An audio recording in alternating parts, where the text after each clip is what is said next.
My name is Tony, and what I'm about to share is not fiction. It is my truth, a truth that haunts me every time I close my eyes, even though I now sleep in luxury. I grew up poor, very poor. My father died when I was 12. My mother sold firewood just to send me to school. Sometimes we ate once a day, but I had one thing: hope. I believed I would make it one day.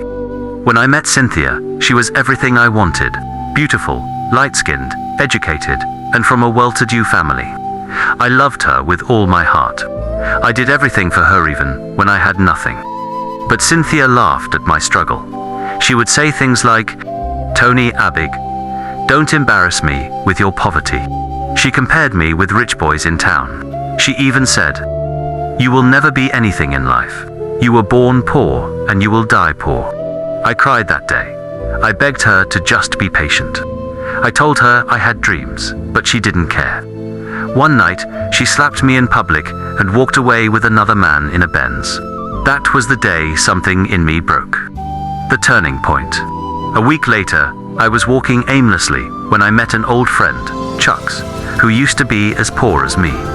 But now he wore gold, drove a new car, and smelled of money. I asked him how.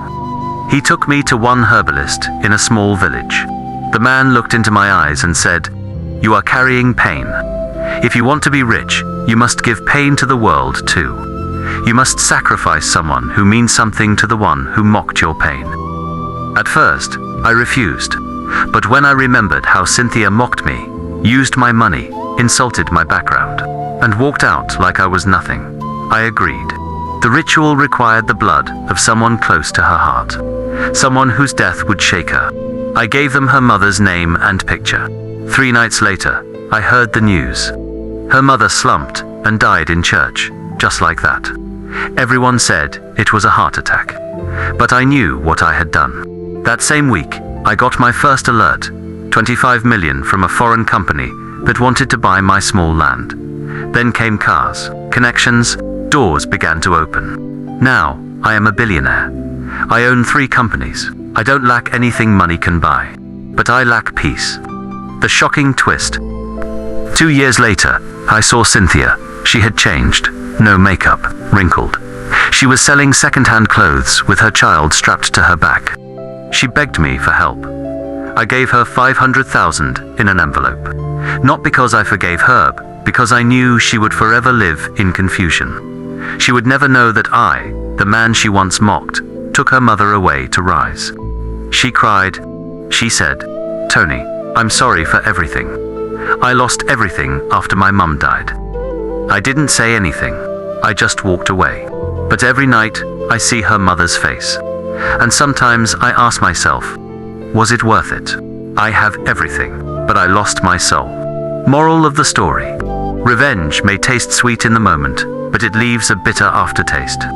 Never mock someone because of where they are today. You don't know who they'll become tomorrow. Sometimes the heart we break becomes the hand that writes our future. If you think this story is deep, emotional, and shocking, you haven't seen anything yet. What would you do if love turned into pain, and pain turned into power? Don't miss the next episode of She Mocked Me for Being Poor, so I used her mother for ritual. Now, I'm a billionaire.